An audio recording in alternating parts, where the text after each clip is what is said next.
con nosotros todavía vamos a tener parciales mucho más adelante. Y hoy vamos a iniciar el séptimo tema, digamos, la séptima clase, que es clasificación del documento diplomático. Sí me están escuchando, ¿verdad? Sí, señor profesor, buenas noches. Buenas Sí, noches. profesor. Ya. Muchas gracias. Entonces,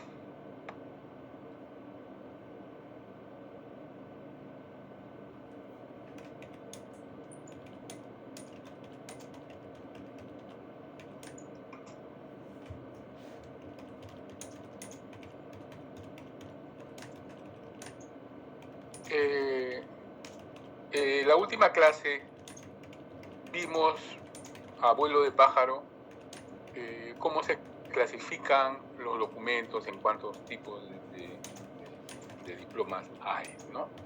Entonces ahora vamos a tratar de hacerlo un poco más extenso y con algunos ejemplos. Vamos a revisar las categorías más extendidas, ¿no? Que son las referidas a los efectos jurídicos, las que van a estar referidas a los efectos jurídicos del documento y también van a estar relacionadas a la categoría de los autores de estos documentos, ¿cierto? Entonces, en primer término, hablamos del documento dispositivo. Como la diapositiva nos muestra, dice, concurre este documento dispositivo a la realización del hecho, ¿no? Si no hay documento, tampoco habrá efectos jurídicos, lógicamente. Son documentos dispositivos aquellos en los que la autoridad que emite, que genera el documento, asienta su voluntad, por supuesto con la intención de ser obedecida, ¿no? Si no, no tendría sentido. Ejemplos de ello podemos encontrar documentos generados por el Poder Legislativo, por ejemplo, donde nos van a ofrecer sus leyes, las leyes congresales. Por otro lado, tenemos documentos dispositivos emanados por el Poder Ejecutivo. En este caso, encontramos decretos, resoluciones, este tipo de ordenanzas en el ámbito de gobierno local, por ejemplo, las municipalidades. Cada una de ellas tiene su formato, sus características. Luego también encontramos documentos dispositivos que emanan del Poder Judicial, como las sentencias, por ejemplo, ¿no? Pero existen también otras autoridades que generan este tipo de documentos dispositivos, como ya les mencioné, en los que la autoridad de esa institución manifiesta su voluntad y su decisión escribiéndola, plasmándola en este tipo de documentos. Por ejemplo, los bancos centrales, ¿no? El Banco Central de Reserva, que genera circulares, la Iglesia, que genera bulas, también decretos. La Iglesia también tiene tribunales donde se generan sentencias. Entonces, esto en resumidas cuentas es un documento dispositivo. Cuando la autoridad plasma, objetiviza su voluntad por escrito, siempre con la intención de ser obedecida, ¿no? Por ejemplo, por supuesto, eso está claro. ¿Alguna pregunta sobre esto? Seguimos entonces, si es que no la hay, o algún comentario que saben que puede Profesor. Sí, dígame. Buenas noches. ¿Este documento expositivo, todos tienen algún formato o plantilla? Creo que todos tienen un formato que se los voy a presentar más adelante. Todos tienen su formato, lógicamente, ¿no? Las ordenanzas, los decretos, las sentencias, tienen un formato y son reconocibles como tal. Señores, me esperan un ratito, tengo una perrita que está que ladra. No sé si les molesta este ruido, pero a mí sí. Un segundo, voy a cerrar la puerta. Ese es el problema en las clases virtuales, ¿no?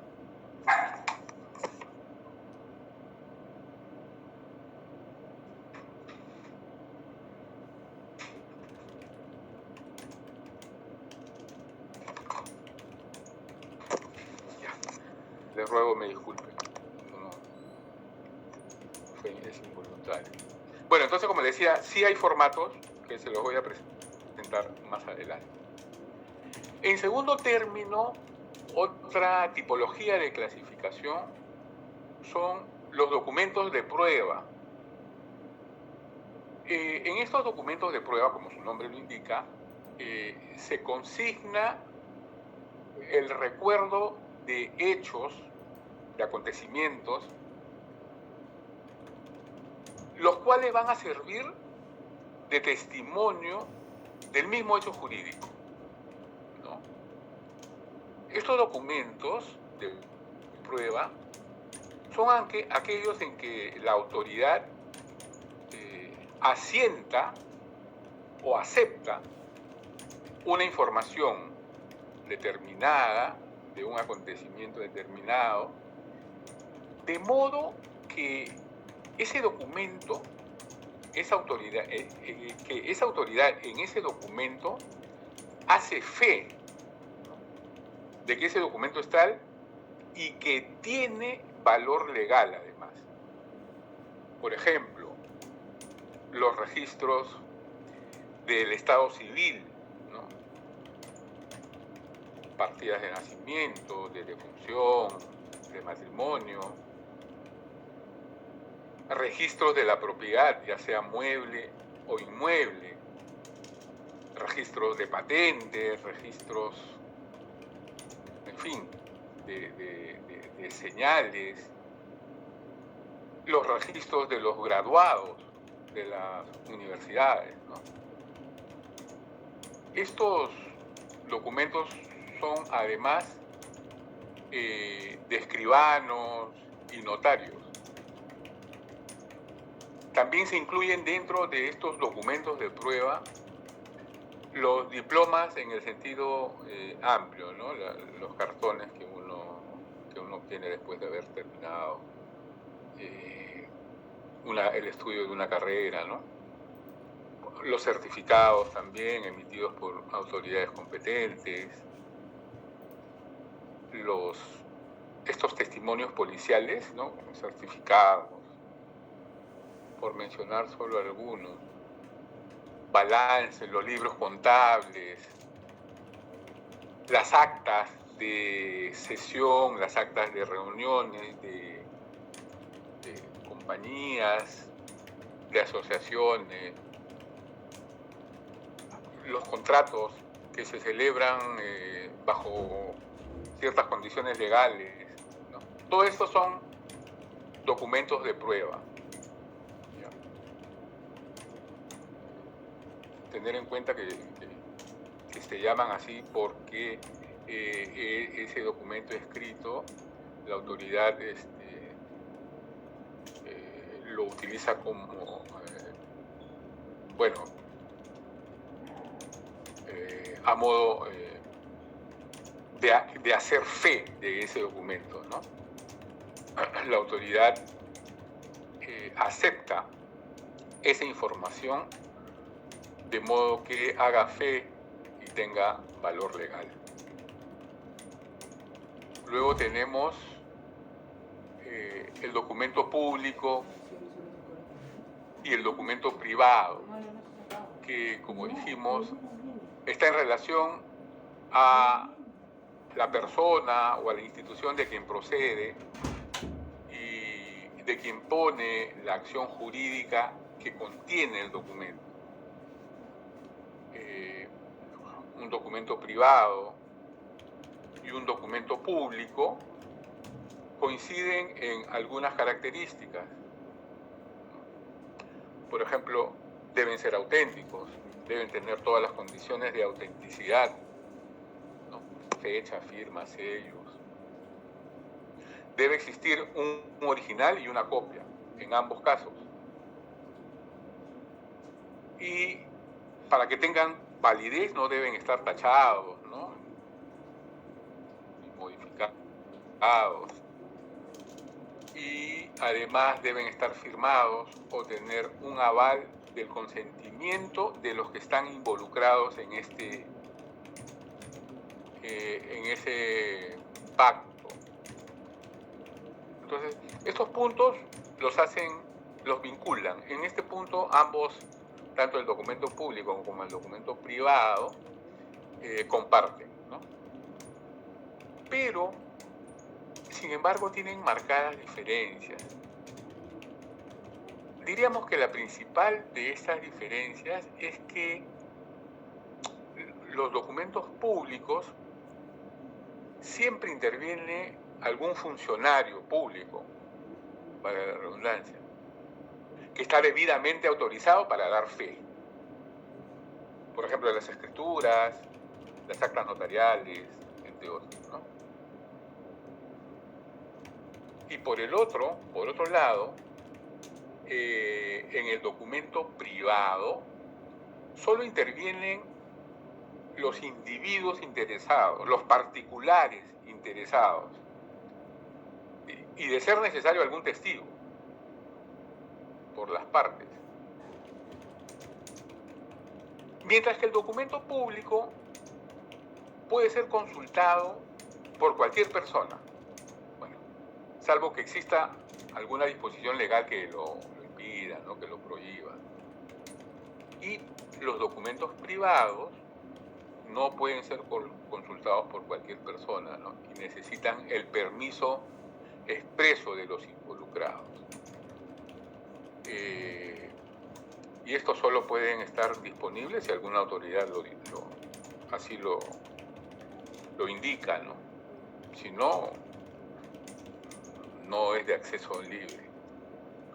Vamos viendo las diferencias y similitudes, ¿no?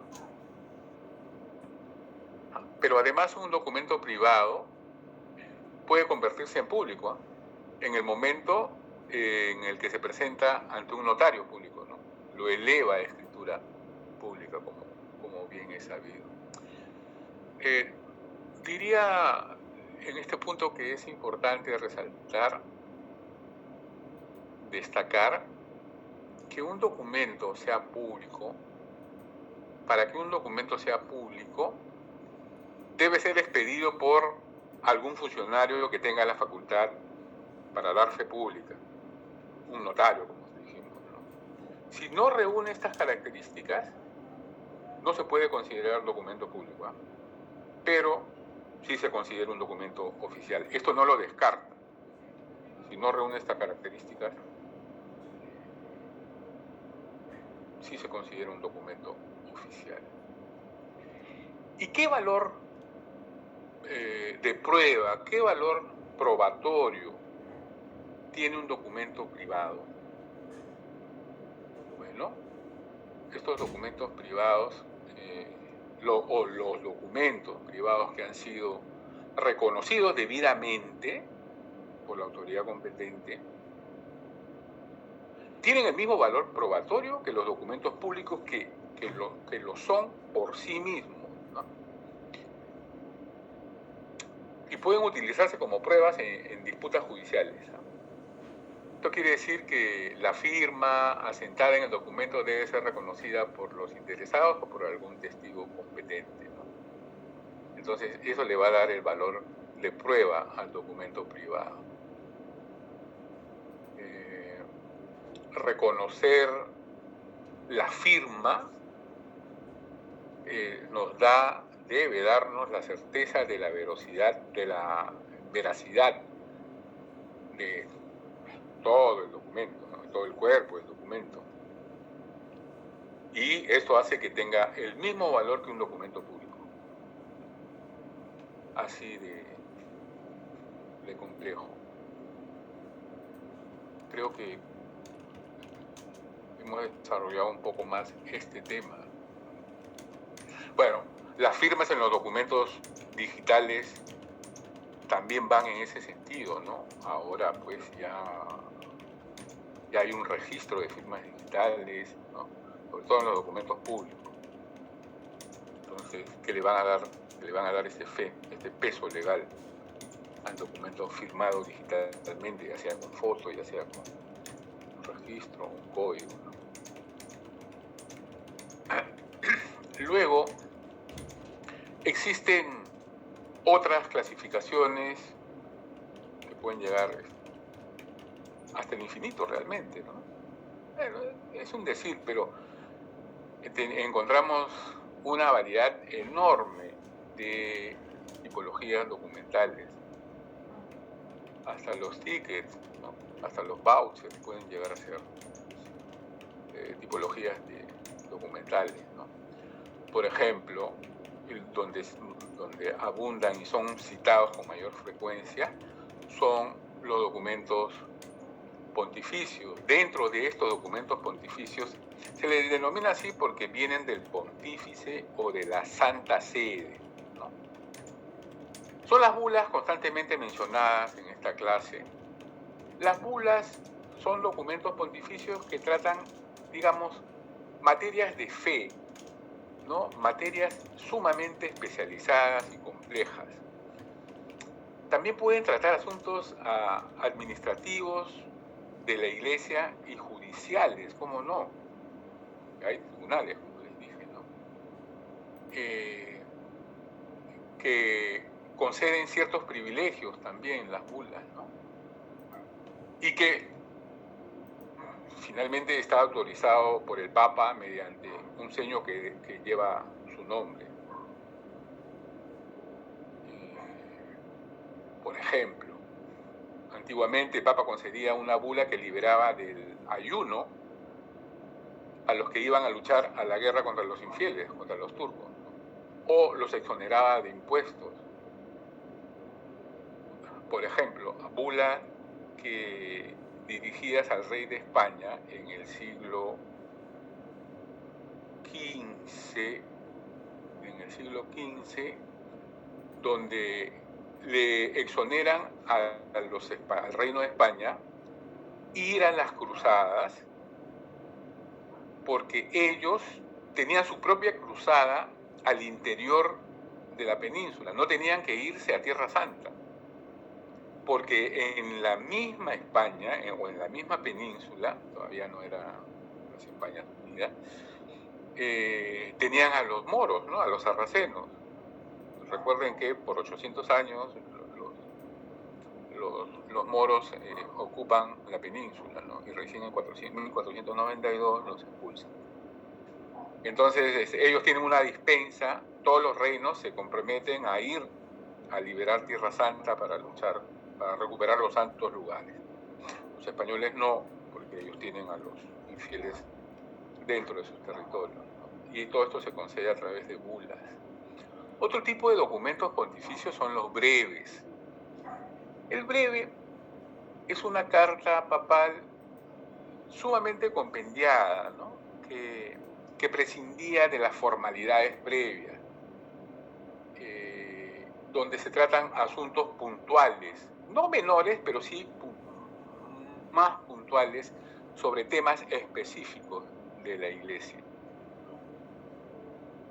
Este tipo de breves, por ejemplo, está escrito en piel también y está doblada y sellada con cera roja, con el anillo del pescador, con el anillo del Papa.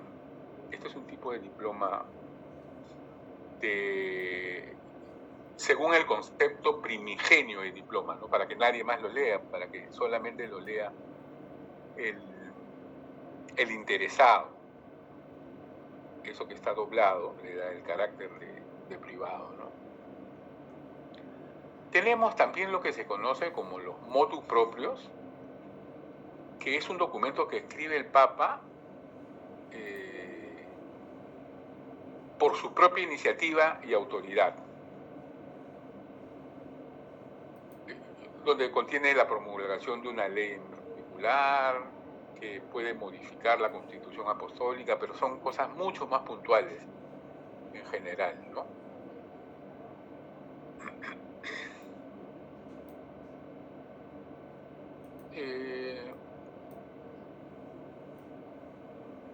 Luego, en cuanto a los documentos reales y documentos privados, el panorama también es similar.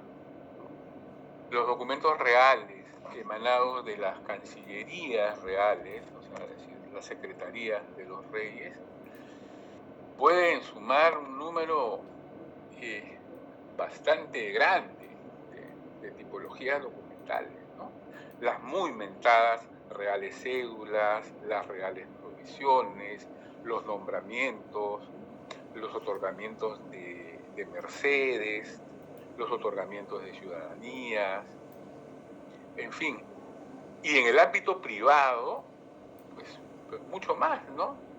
Acuerdos entre individuos, cesiones de territorio entre pueblos, entre ciudades, fueros de ciudades, contratos, compra-venta, en fin, todos los documentos que hoy conocemos, en su mayoría vienen de la Alta Edad Media, sino antes, ¿no? Entonces, el panorama es enorme, valgan verdades. Tenemos aquí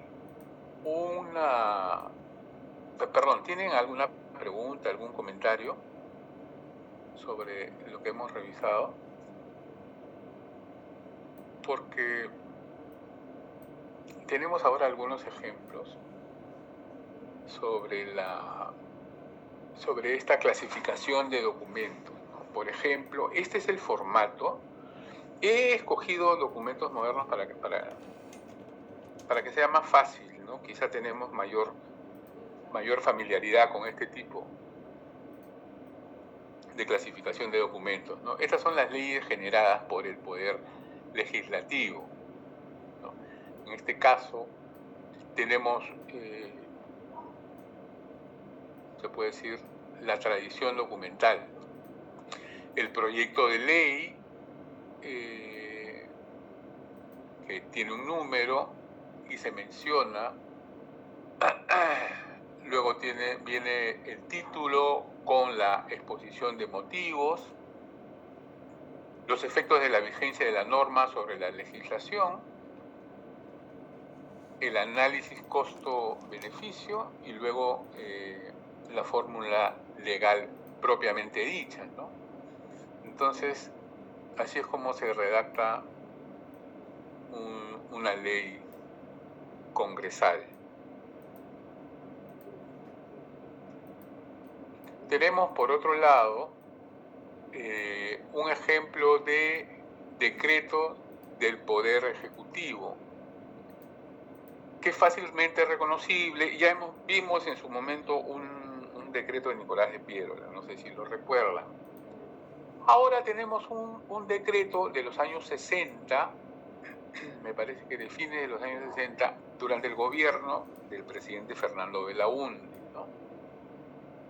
Donde dice, se incorporan en el sector Instituto Nacional de Planificación a la Oficina Nacional de Evaluación de Recursos Naturales, ONER, ¿no? Tiene el número de decreto legislativo por el cual el presidente de la República, en este caso, habría que ir reconociendo cuáles son las partes de este documento, de este diploma, ¿no? Dónde está la dirección, la intitulación, quién lo genera, quién es el autor del documento y a quién está dirigido, ¿no? Sí alcanzan a leer, ¿no? ¿Quién es el autor en este caso?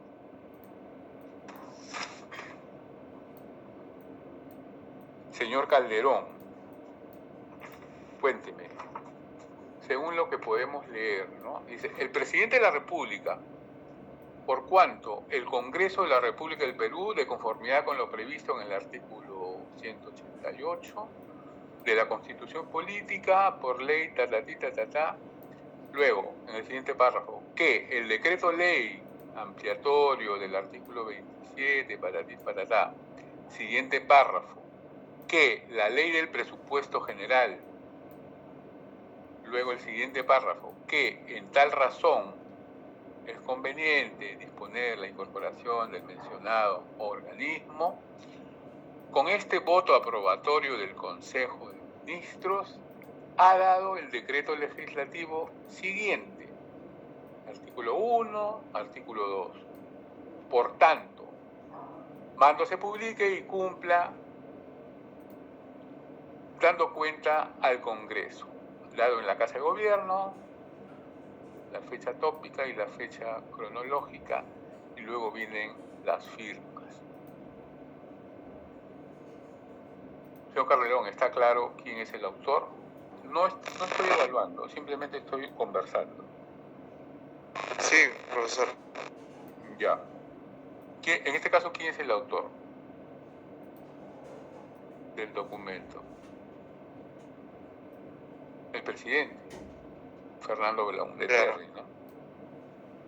Muy bien. Señor Mirano, ¿está entre nosotros? ¿Vive entre nosotros? Señor Mirano a la 1, señor Mirano a la 2, señor Mirano a las 3. Ajá. ¿Está?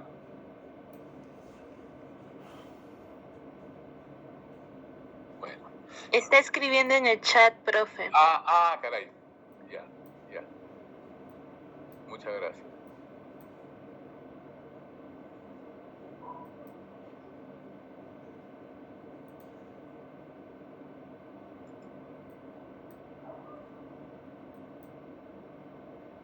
Buenas noches, señor. ¿A quién está dirigido? ¿Puede identificar a quién está dirigido el documento?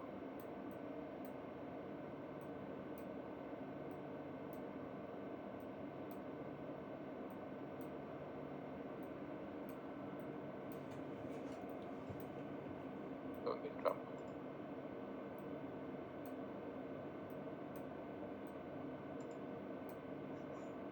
Están viendo el documento, ¿no? Sí, profe. A ver, ¿podría ser que está dirigido al Congreso? Está dirigido al Congreso, dice, por tanto, mando se publique y cumpla dando cuenta al Congreso. Me parece que el documento está dirigido a todos, ¿no? Al Congreso. Dice solamente que mando se publique y cumpla, dando cuenta al Congreso. Pero la ley está dirigida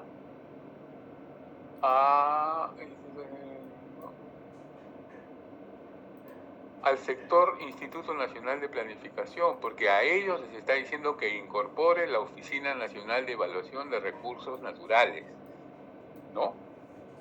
Entonces, hay que tratar de entender bien, y esto lo vamos a ir desarrollando en la medida que sigamos leyendo más documentos, ¿no? Ahora, y lo vamos a ir trabajando con las indicaciones, las partes que les he mencionado, ¿no? Las cláusulas y tal. Por ejemplo, acá hay una serie. ¿Cuál sería la exposición, es decir, la exposición de motivos. Señorita Zuni, ¿cuál sería la exposición de motivos? Recuerden que la exposición de motivos es el relato en pasado de los antecedentes, ¿no?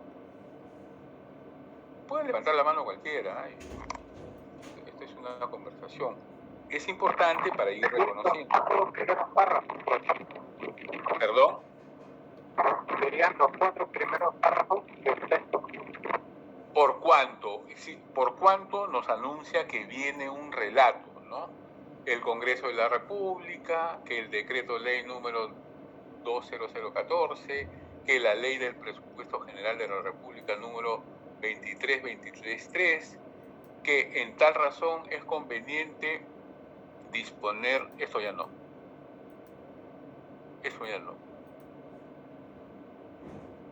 Sí. Esos primeros párrafos son la exposición. Y la disposición, señor Córdoba, recuerden que la disposición es lo que el documento está mandando a hacer, ¿no? Está obligando, que la autoridad está obligando a hacer por escrito.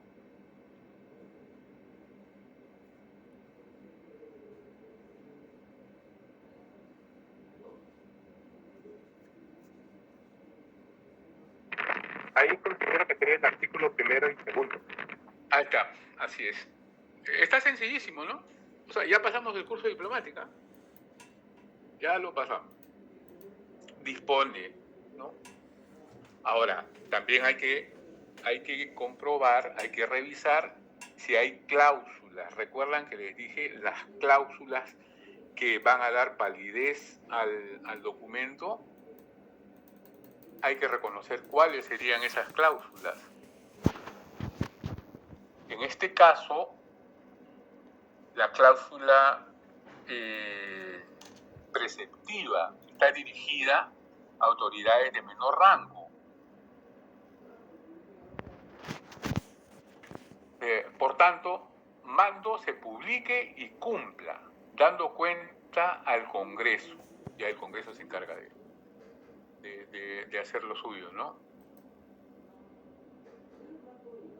Hay cláusulas, bueno, esa sería la única, ¿no? O sea, como les dije en algún momento, no todos los elementos, no todos los caracteres internos y externos aparecen, ¿no? Ahorita puede tener una sola cláusula que le da fe, pero sí tiene en el protocolo. ¿Cuál sería el protocolo final?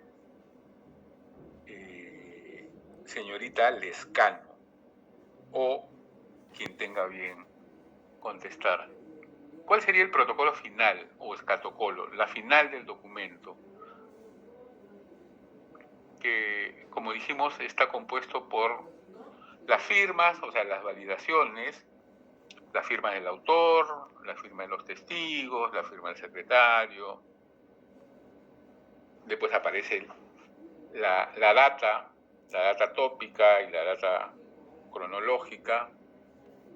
En este caso es fácilmente identificable, ¿no? Yo me pregunto y yo me respondo. El protocolo final es la firma del presidente y de su presidente del Consejo de Ministros, ¿no? Fernando Belonte Terry y Manuel Ulloa Elías. Son los únicos que firman y que validan el documento. Y la data crónica y tópica son la que está en el párrafo penúltimo, que es dado en la Casa de Gobierno, en Lima, a los 3 días del mes de junio de 1980. Del 81, no de los 60. Este es el segundo periodo de Belaúnde, ¿no?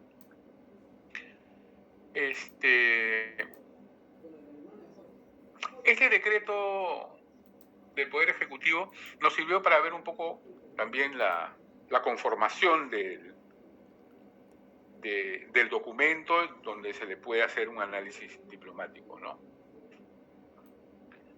Entonces, este es un formato. Y este formato es lo que le va a dar todas esas características de documento solemne, auténticamente válido y tal, ¿cierto? ¿Qué tenemos por acá? Esta vendría a ser el ejemplo de una ordenanza. Ordenanza municipal con el número determinado es fácilmente identificable, aunque tiene los mismos elementos de una ley, ¿no? Los considerandos, que vendría a ser en este caso la exposición de motivos. Este tipo de documentos no tiene, al inicio, no tiene una intitulación, ¿no? Vamos a reconocer, les doy un minuto para que lo lean, o si quieren yo se los voy leyendo, ¿no? Considerando que de conformidad con el artículo 13 y 14 de la Constitución Política del Perú, el Estado reconoce y organiza la libertad de enseñanza. La educación promueve el conocimiento, el aprendizaje y la primera de las humanidades, ¿no? La ciencia, la técnica y la práctica de las humanidades, la ciencia, la técnica, las artes, la educación física y el deporte. Que las municipalidades son los órganos de gobierno y promotores del desarrollo local con personería jurídica de derecho público y plena capacidad para el cumplimiento de sus fines y gozan de economía política, económica, de economía política y económica y administrativa en los asuntos de su competencia, que conforme lo establece el numeral 6 del artículo 82 de la Ley Orgánica de Municipalidades, ley número 27972, las municipalidades en materia de educación, cultura y deporte y recreación tienen como competencia y funciones específicas compartidas con el gobierno nacional en apoyar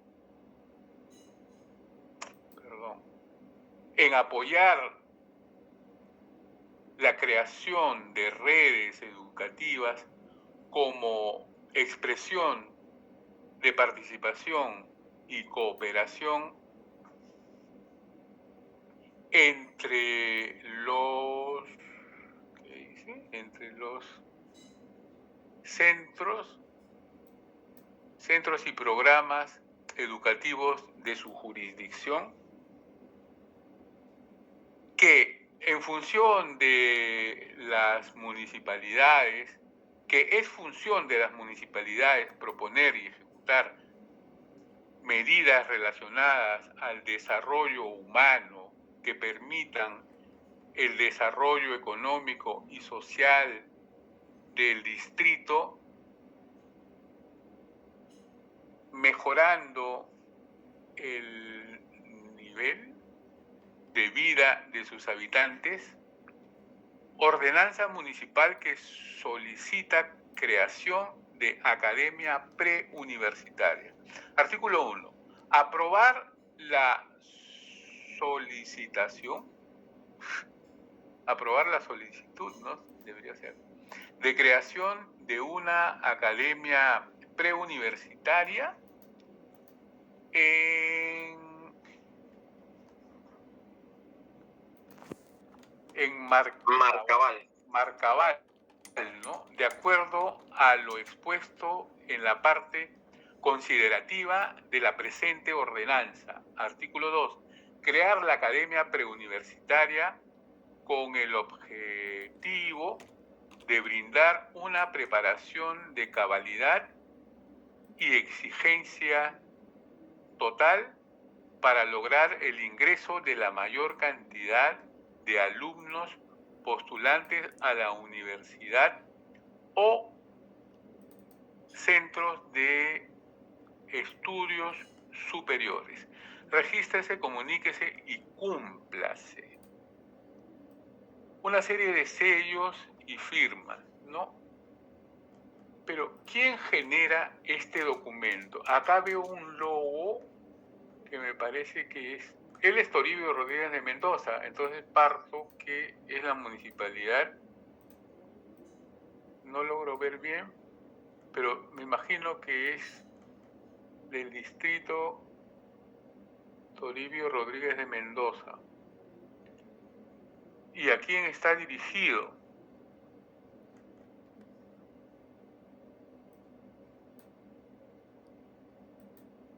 Pues no sé, me parece que al estudiante, no. Todas las firmas de abajo son de estudiantes, ¿no? La verdad que no puedo descubrir quién es el autor de este documento, sino la municipalidad, que lo dice tácitamente, o sea, está por el sello, lo ha ordenado, y además por la capacidad de generar el documento, lo ha generado la autoridad local, ¿no?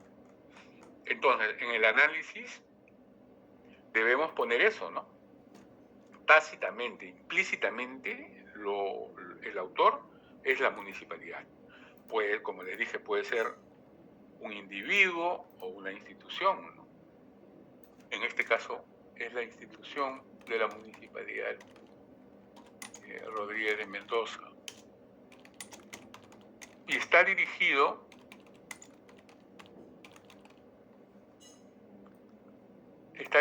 a la población, a la ciudad. Está dirigido a la ciudad, o sea, la intitulación es el Consejo Distrital y la dirección es a la ciudadanía, a la ciudad de Toribio Rodríguez de Mendoza. Y está claramente que aparecen ahí la exposición de motivos y las disposiciones, ¿no? Muy bien. Este es un ejemplo de ordenanza municipal que creo que es más familiar a nosotros, ¿no? Las ordenanzas para diversos temas de conducta, de conducción o administración de las ciudades.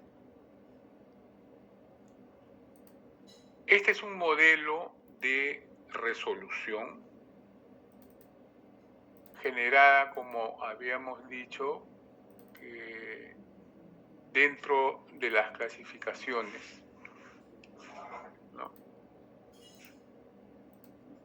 Dentro de las clasificaciones generadas por las autoridades.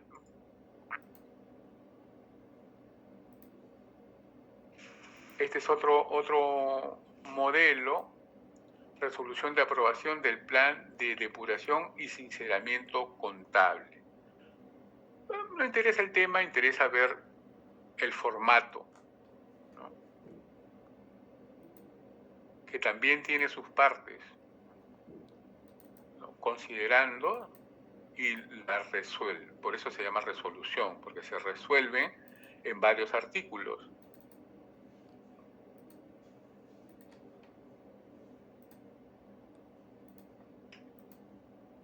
Y este es un ejemplo de sentencia, que son un poco más largos. Acá lo he sintetizado en unos cuatro diapositivas. Pero empiezas así, este es el poder judicial, ¿no? Que está generando este tipo de documentos, esta clasificación. Así son las sentencias, ¿no? Entonces podemos, en algún momento, se presenta el caso, hacer un análisis sobre qué tipo de sentencias, ¿no? Y este es el corpus, este es el cuerpo, la tipología, el formato de un documento de esta naturaleza.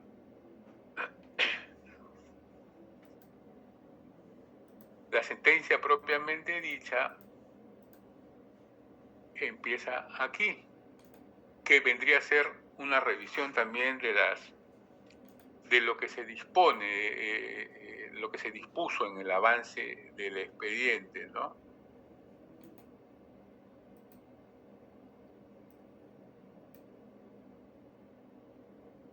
Aquí está la resolución de la sentencia. Se resuelve declarar fundada la demanda, publicar un extracto de la presente. Tercero, consentida o ejecutariada sea la presente, ofíciese a la RENIEC. Y este es el final, ¿no? Pero esta sentencia me parece que tiene varios, 6, 7 folios. Leída que fue la sentencia, concluyó la diligencia dándose por notificados con la presente a quienes suscriben el acta entregándose copia de la misma para tal efecto, firmando los comparecientes después que lo hiciera el señor juez. Doy fe, dice el secretario del juzgado. A continuación tenemos un documento eclesiástico, es la transcripción de un privilegio, de la ordenación presbiterial de un cura.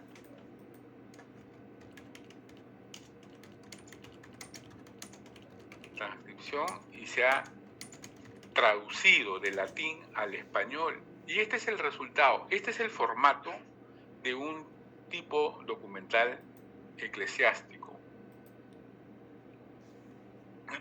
La Iglesia siempre va a hablar en la primera persona del plural. Nunca va a decir, a diferencia de las reales cédulas o de los documentos de los reyes, nunca va a decir yo, el arzobispo, yo, el papa, sino siempre va a decir nos, ¿ya? Y hablando en tercera persona. Nos, el señor don Fernando Arias de Ugarte, y de alguna manera sigue la misma mecánica que los documentos del rey, ¿no? Del rey. Por la gracia de Dios, ¿no? El rey también dice, yo,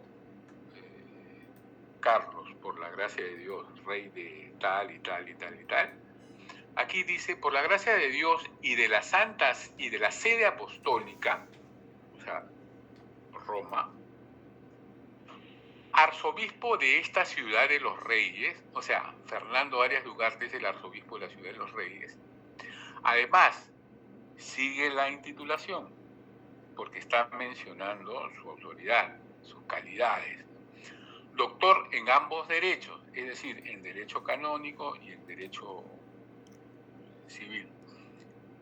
Y además, miembro, ¿no? Se sobreentiende, del Real Consejo, ese es el Real Consejo que asiste al rey, ¿no? Su consejo permanente, etcétera, así lo coloca, etcétera, que quiere decir y todo lo demás. Hacemos saber que en el año 1630, en sábado de la cuarta temporada de septiembre, esta es una forma de medir el tiempo, por ejemplo. Las témporas son los periodos en que se divide el año. Es decir, la primera témpora es primavera. La segunda témpora es otoño, la tercera es invierno y la cuarta es verano. ¿Ya? Entonces hay que saber cuál es el sábado de la cuarta témpora de septiembre.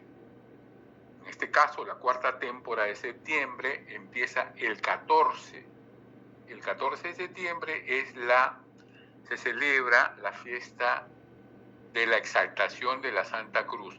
Esto lo digo simplemente para que no es un alarde de erudición, sino que estas son fechas que se manejan en el mundo eclesiástico.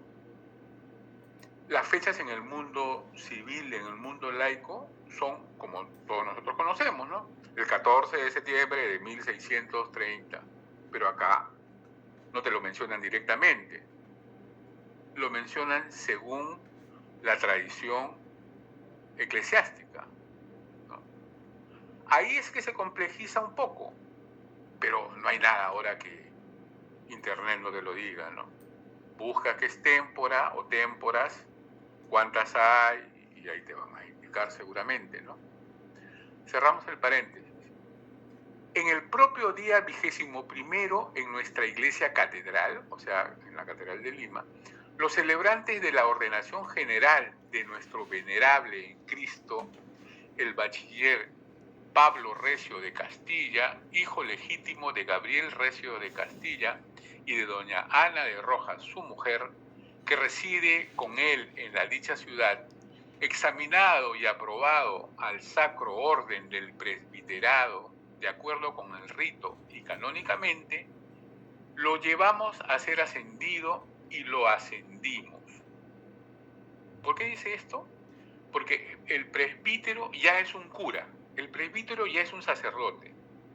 Antes de ser sacerdote es diácono. El diácono no puede hacer ciertas cosas. El cura sí, o sea, el presbítero sí. ¿Ya? Puede hacer misa. Son órdenes menores el diaconado. Entonces, a través de este documento, luego de un examen, de examinarlo, ha pasado las pruebas y de hecho ha sido promovido a ser presbítero. ¿Ya? Entonces lo ascendimos, dice.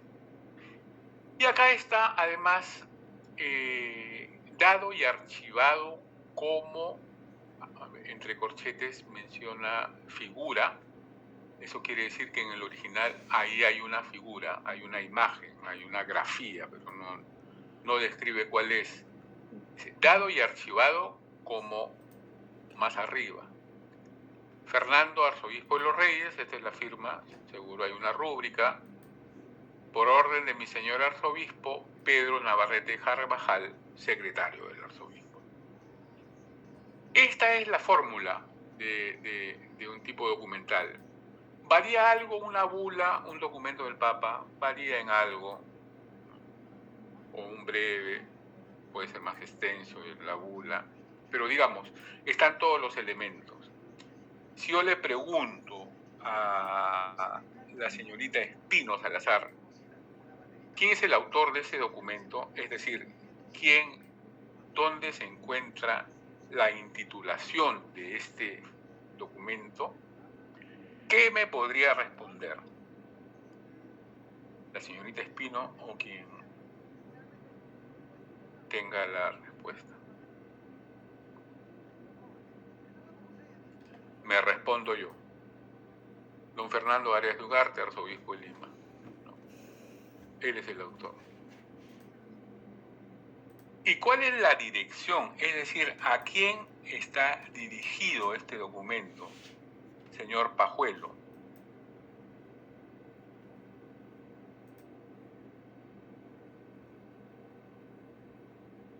Me respondo yo. Podemos decir que está dirigido al presbítero Pablo Recio de Castilla, ¿no? Porque este documento le está dando la autoridad. Este documento le sirve al señor Pablo Recio de Castilla para obrar como presbítero en la diócesis de Lima. Entonces, este documento le va a otorgar derechos y obligaciones también, ¿no? Así es. ¿Y cuál es la data? La data crónica y la data tópica. ¿Qué se dio en Lima? en la cuarta temporada de septiembre. Bueno, ya tenemos otro documento más. ¿Alguna pregunta, algún comentario?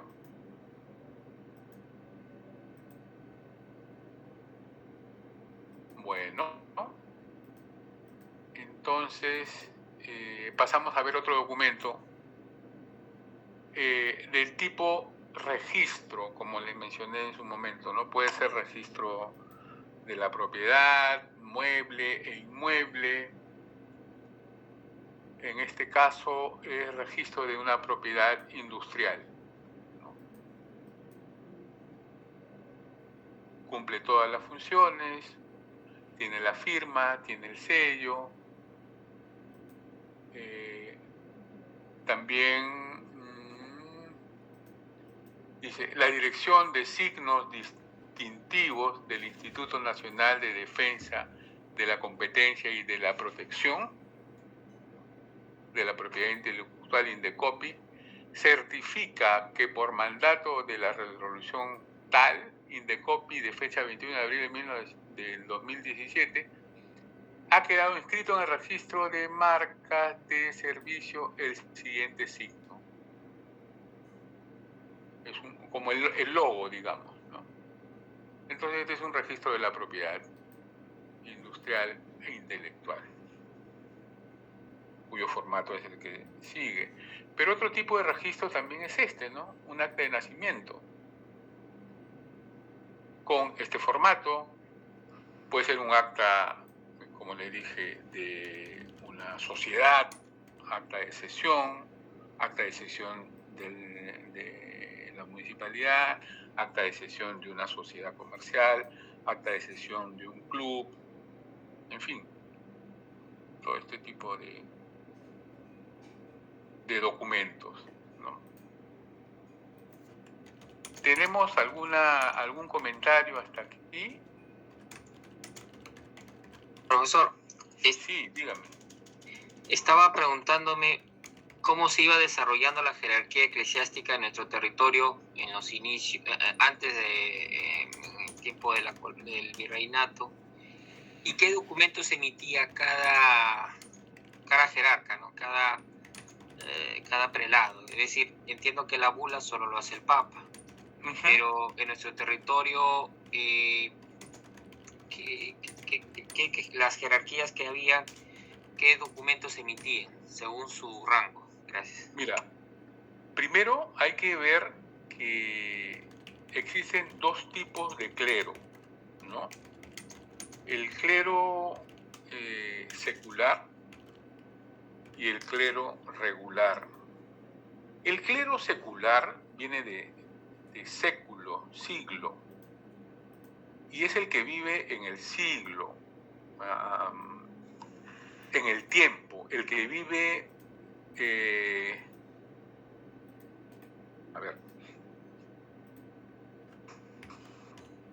el que se forma en los seminarios diocesanos, el que se responsabiliza de las parroquias, de la organización territorial de una arquidiócesis.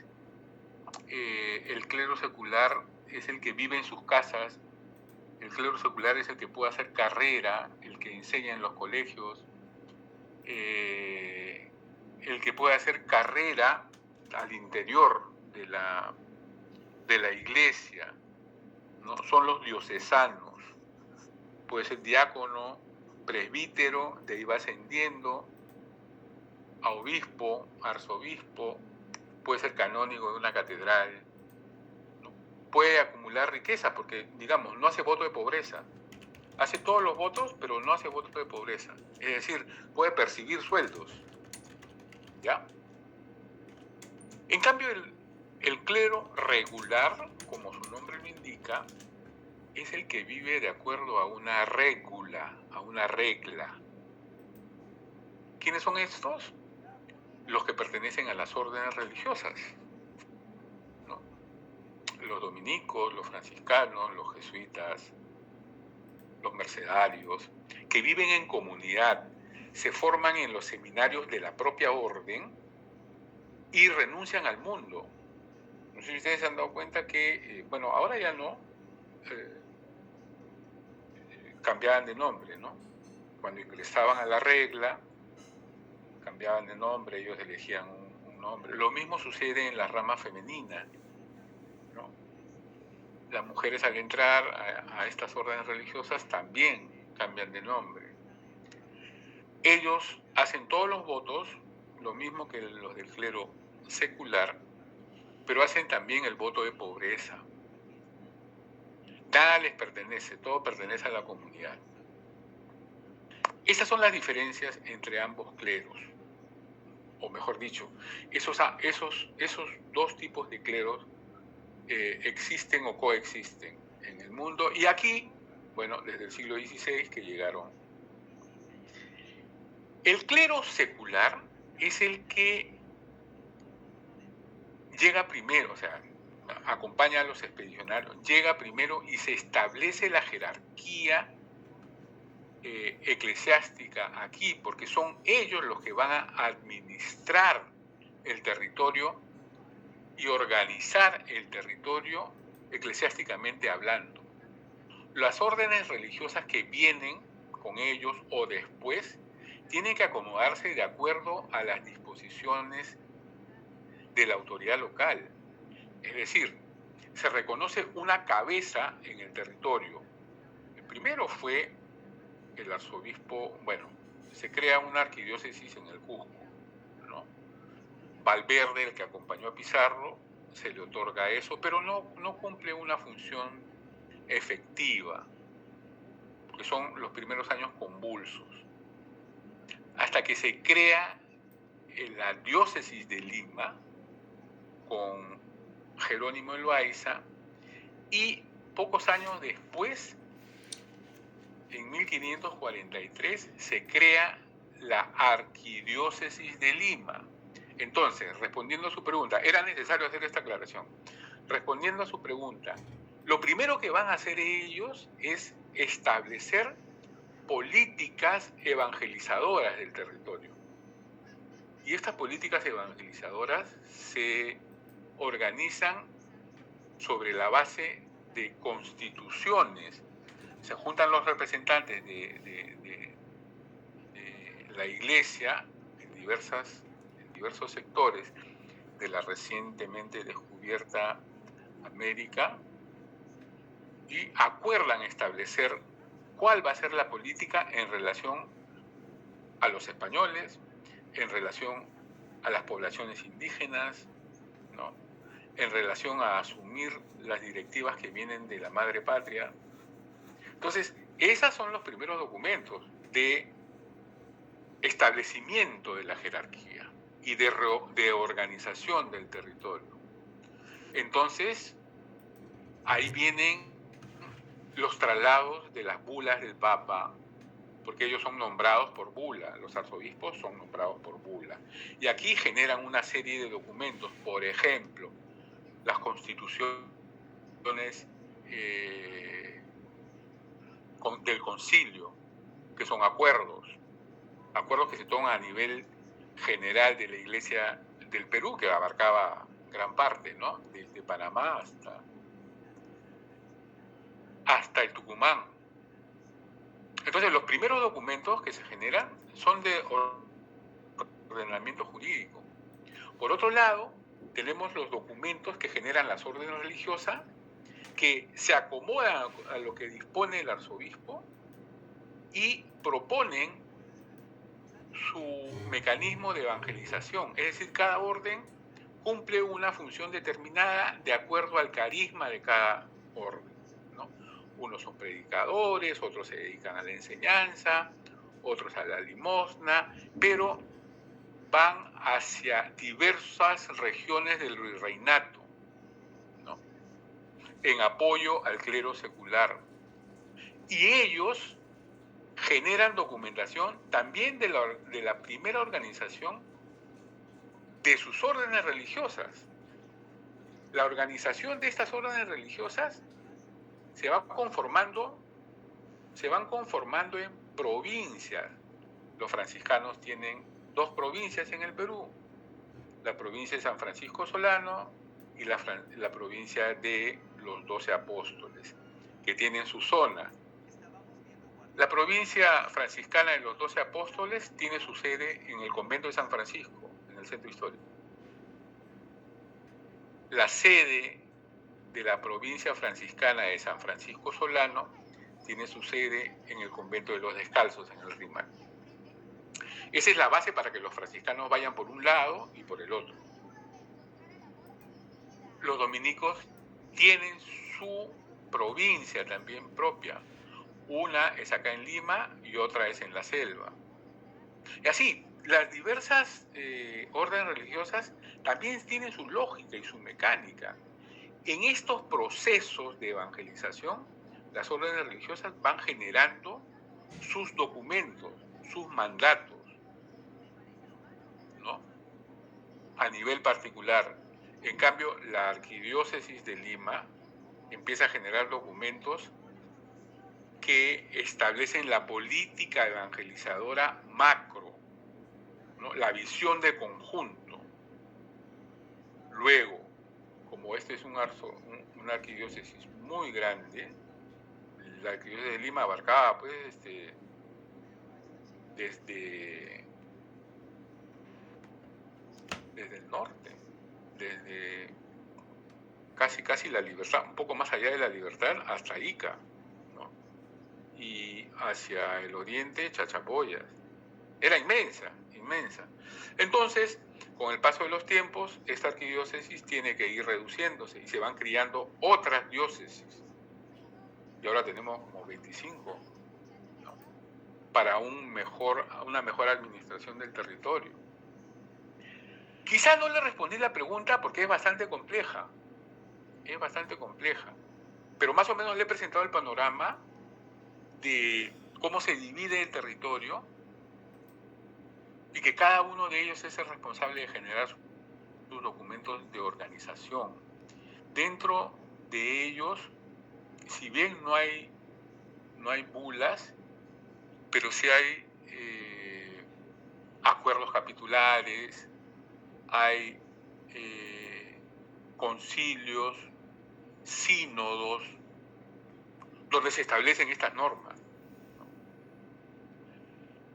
Bueno, luego los arzobispos también, o el clero, o la jerarquía eclesiástica, gobierna por decretos, ¿no? Así como en el ámbito judicial, político, la Iglesia también gobierna por decretos. Quizá, de hecho, vamos a ir trabajando esta variedad de documentos también con más claridad, con ejemplos. Le agradezco la pregunta porque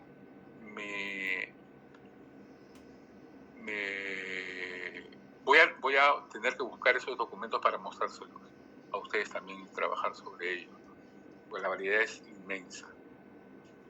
Muchas gracias por la pregunta. ¿Algún otro comentario? Con toda confianza, cualquier cosa. Bueno. Si es que ya no hay otro comentario, vamos a adelantar un poco someramente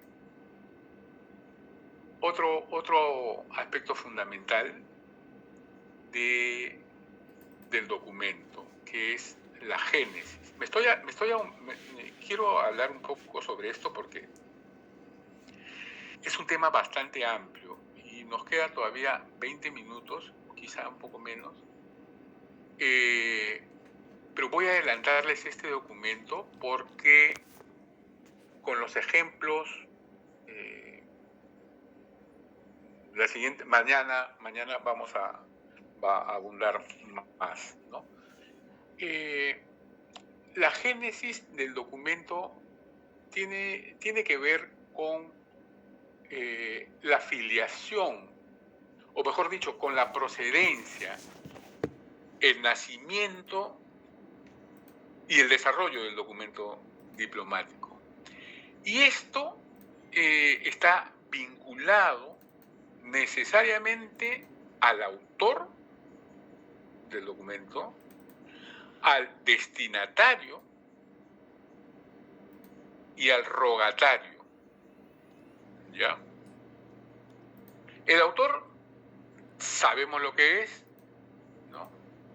Estos tres personajes, estas tres categorías participan en la formación, en la confección, en la elaboración del documento. El autor, lógicamente, es quien lo hace, pero lo hace directamente o a través de otro en su nombre, como lo conversamos en algún momento, ¿no? Hace el documento, eso está claro.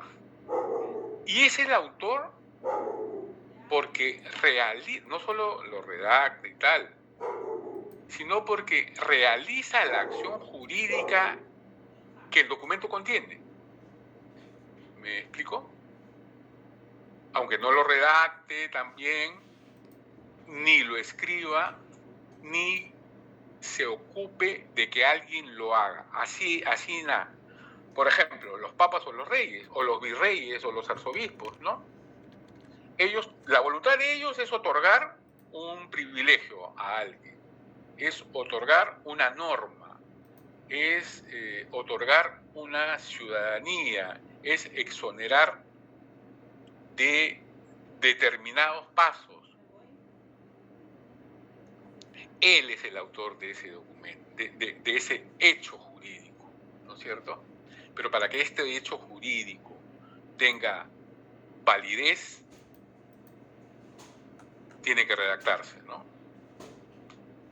Estas autoridades simplemente lo mencionan y el secretario se encarga de darle forma. Para eso existen los formatos, ¿no? Una vez que ya tiene forma, el autor lo revisa, lo firma y lo valida. Lo firman y lo validan otros testigos, el secretario o quien tenga que dar la validez al documento, valga la redundancia, ¿cierto? Ahora, el autor también, si quiere, puede no solo ser autor del hecho jurídico, sino también agarrar su pluma y escribir y redactar, o su máquina de escribir y hacerlo, ¿no? No es extraño. En fin, en todo caso, yo resumiría que el autor es el quien ha pensado y ha formado y le ha dado idea al documento, ¿no? ¿Algún comentario sobre esto? Porque puede a veces traer ciertas dificultades, ¿no? Lo importante es que el autor lo es del documento, del hecho jurídico. Ya está. Nada más. El destinatario es a quien está dirigido, a quien va dirigido el documento, ¿no? Lo es, o sea, es el destinatario de la acción jurídica. Así como el autor es el que genera el hecho jurídico, el destinatario es el que recibe la acción jurídica y de su materialidad, el que recibe el documento. De esta manera se constituye para él, para el destinatario, título de derechos y posesiones y obligaciones, le agregaría además, ¿no? Es decir, ese documento es el título de sus derechos y obligaciones. Ya está. Ese es el destinatario, que como ustedes saben puede ser individual o comunitario. ¿Cierto es? En tercer lugar, quienes participan de la elaboración de este documento, en tercer lugar encontramos el rogatario. Hablando mal y pronto, el rogatario es el que prepara el documento dice acá, a ruego de los anteriores, ya sea el autor o el destinatario. El autor porque le dice a su secretario, ¿no? Oye, ¿sabes qué? Redáctate este documento. O el destinatario a súplica, intermediando una súplica, le pide al autor que haga un documento. Entonces el autor delega al rogatario. Entonces, ambos pueden solicitar la redacción.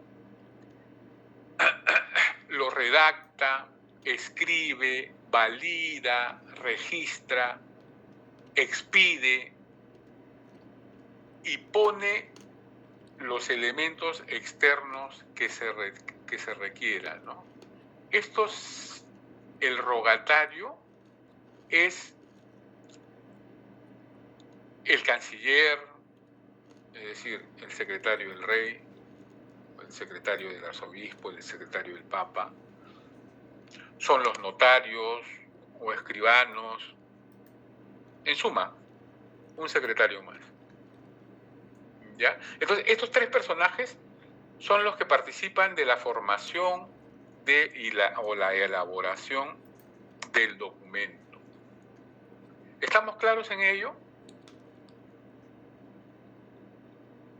Otra parte que tiene que ver, otro elemento que tiene que ver en la génesis documental se pronuncia actio y conscriptio.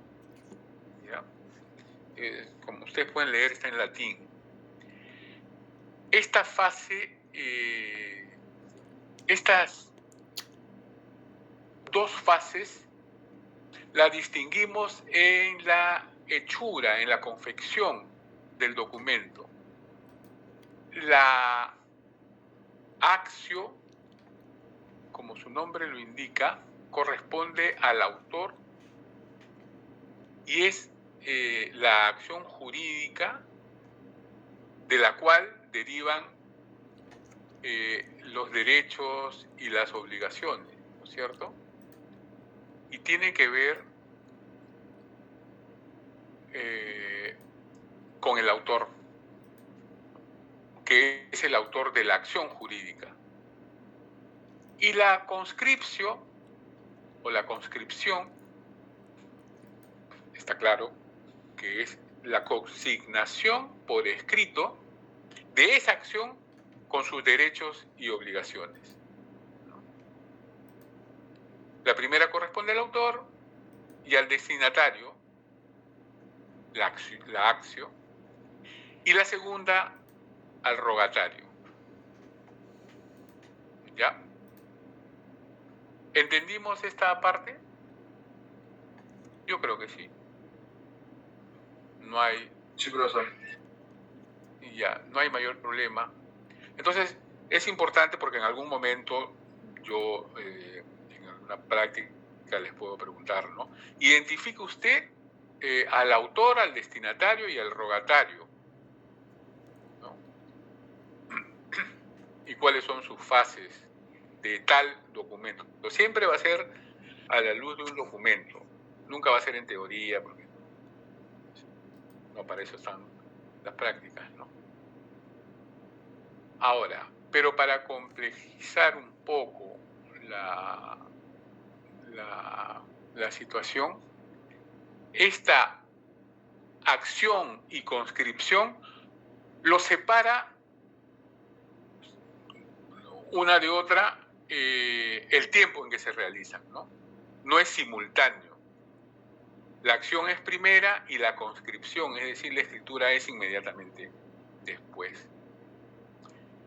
En tercer lugar, tenemos las partes de la acción, las partes, es decir, de la acción o hecho jurídico.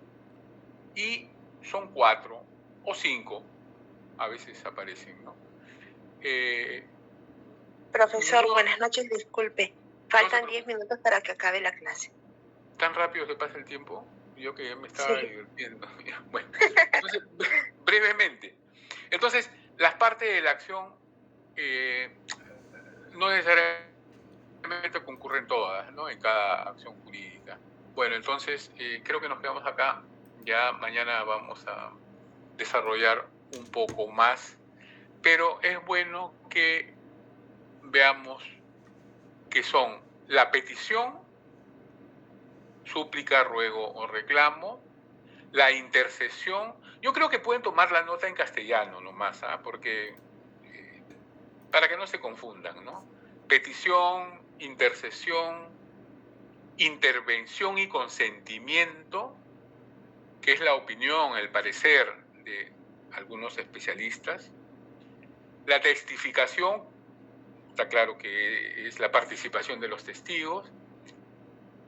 Y luego un detalle que sí hay un sincronismo entre la acción y sus diversas fases, ¿no? Como se dice acá. La petición y la intercesión se producen antes de la acción jurídica consignada, lógicamente, ¿no? Porque hay una súplica primero, hay una petición, un ruego, un reclamo. La intercesión es la participación de las partes, ¿no? Una vez que esto se ha consolidado, digamos, se procede a la acción, es decir, a la redacción por escrito, ¿no? Y la intervención y el consentimiento pueden ser anteriores o en la mayoría de los casos es simultáneo a la escritura del documento. ¿Ya? Y luego vamos a hablar sobre la testificación que presenta ciertas anomalías por la misma idiosincrasia de los testigos. Bueno, nos quedamos acá para mañana tener más tiempo y seguir con la explicación tan aburrida de la diplomática. A ver, amigos, entonces, ¿qué tenemos por acá? Nos toca pasar la lista, ¿no es cierto?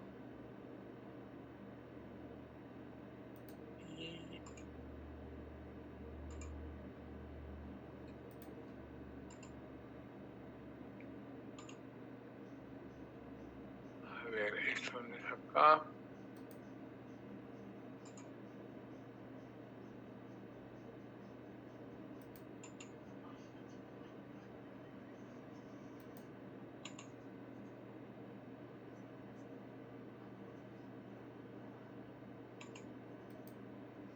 Ya.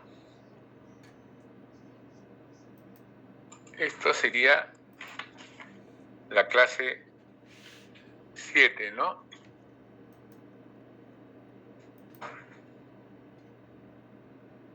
A ver, Aguirre. Profesor, buenas noches, presente. Buenas noches, señor Aguirre. Agurto. Buenas noches, profesor. Buenas noches, señor Agurto. Anchelia. Presente, profesor. Buenas noches. Buenas noches. Ángeles. Buenas noches, profesor. Presente. Buenas noches, señorita. Aparicio. Profesor, buenas noches. Presente. Buenas noches, gracias. Atúncar. Buenas noches, profesor. Presente. Buenas noches, amigo, gracias. Beldi. Señor profesor, buenas noches. Buenas noches, señor. Un honor. Gracias, gracias a usted. Buen día. Presente, profesor. Buenas noches. Buenas noches, señorita. Calderón. Presente, profesor, buenas noches. Buenas noches. Calla. Presente, profe, buenas noches. Buenas noches, señor Calla. Campos. Buenas noches, profesor, presente. Buenas noches, señor Campos.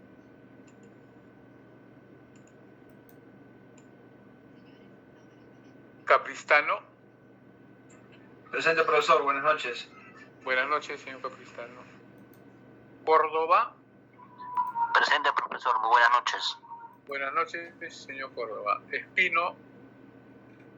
Buenas noches, profesor. Presente. Señorita Espino, gracias. Gutiérrez. Buenas noches, profesor. Presente. Buenas noches, gracias. Guamaní. Buenas noches, profesor. Presente. Buenas noches. Lescano. Buenas noches, profesor. Presente. Gracias, buenas noches. Mirano. Presente, profesor. Buenas noches. Buenas noches, señorita. Muñoz. Presente, profesor. Buenas noches. Buenas noches, señorita Muñoz. Obando.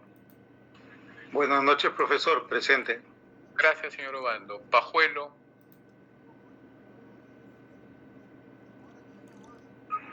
Presente, profesor. Buenas noches. Buenas noches, señor Pajuelo. Parodi. Perdón, Paredes. Señorita Paredes. Buenas noches, profesor. Presente. Parodi. Profesor, buenas noches. Presente. Gracias, señor Parodi. Sarmiento. Presente, profesor. Buenas noches. Buenas noches. Profesor Ramos Sí. Pacheco. ¿No lo llamé? Sí lo llamé. Ya. Ok. Gracias, Ramos, señor. ok. Simón. Presente, profesor. Buenas noches. Buenas noches. Suárez. Buenas noches. Presente. Buenas noches, señor Suárez. Tirado. Buenas noches, profesor. Presente. Buenas noches, señorita. Velázquez. Buenas noches, profesor. Presente. Gracias, señor Velázquez. Zavala. Profesor, buenas noches. Presente.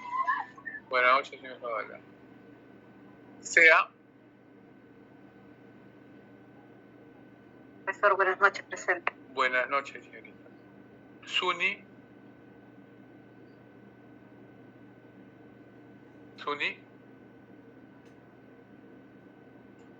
Bueno, me parece que no está.